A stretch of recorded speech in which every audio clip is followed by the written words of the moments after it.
Masaganang araw sa inyo. Handa na ba kayong makinig at matuto?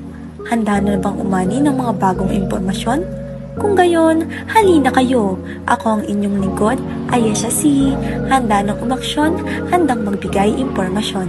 Nabalitaan nyo na ba ang paglipat ng ilang mga paaralan sa bansa sa modular at online learning? Kung hindi pa, tara na at makinig ng mabuti. Pabago-bagong aksyon, hindi naman konkretong solusyon. Paano mareresolba ang problemang sariling ginawa ng ahensya? Estudyante ang nagdurusa sa paulit-ulit na suliraning tinatakbuhan imbes na hainan ng matibay na kasagutan.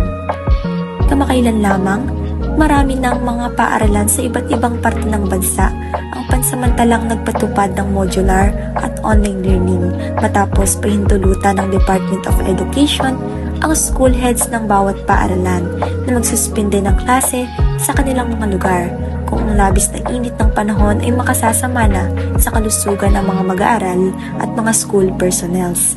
Balik na naman ang mga estudyante sa sitwasyong pilit nilang tinakbuhan noong panahon ng pandemya. Wala na ba talagang mas matibay na solusyon para kalabanin ang bangis ng panahon? Tila ba'y paulit-ulit na lamang ang mga problema ang ating kinakaharap at wala rin tayong tikil sa paglalapat ng mga temporaryong panakipbutas.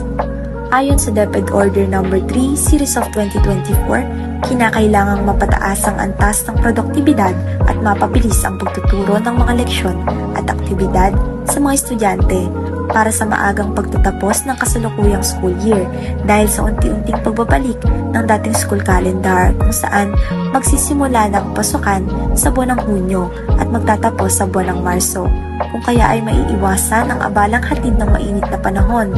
Ngunit hindi naman nahantong at matatapat sa mainit na panahon ang taunang pampaaralan kung hindi ito binago ng ahensya noong una pa lamang dahil muli sa isa na namang pagtakbo nila sa problema, ang tag-ulan. Kung muli nilang ibabalik ang ating school calendar sa dati, raragasain naman tayo ng mga malalamig na buhos ng ulan. Aanuhin pa ang pabago-bagong solusyon kung magdudulot naman ito ng panibago na namang suliranin. Inaasahang tatagal hanggang Mayo ang labis na init ng panahon.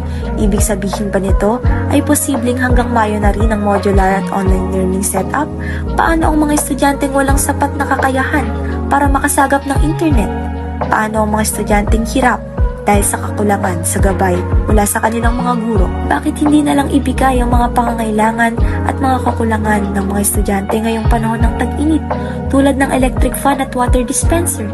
Bakit hindi na lamang bigyang solusyon ng mga kakulangan sa mga silid-aralan na nagre-resulta ng klaseng siksikan? Mararanasan din naman ng mga estudyante ang init sa kanilang mga tahanan at mas pinahirap lamang nila ang paraan ng paglinang. Buksan ang ating mga mata at isipan. Huwag nang tumakbo palayo sa suliraning nasa ating harapan. Mas maraming malalaking problema ang dapat iresolba na kinakailangan ng mga konkretong solusyon at hindi lang basta masabing nagbigay ng temporaryong aksyon.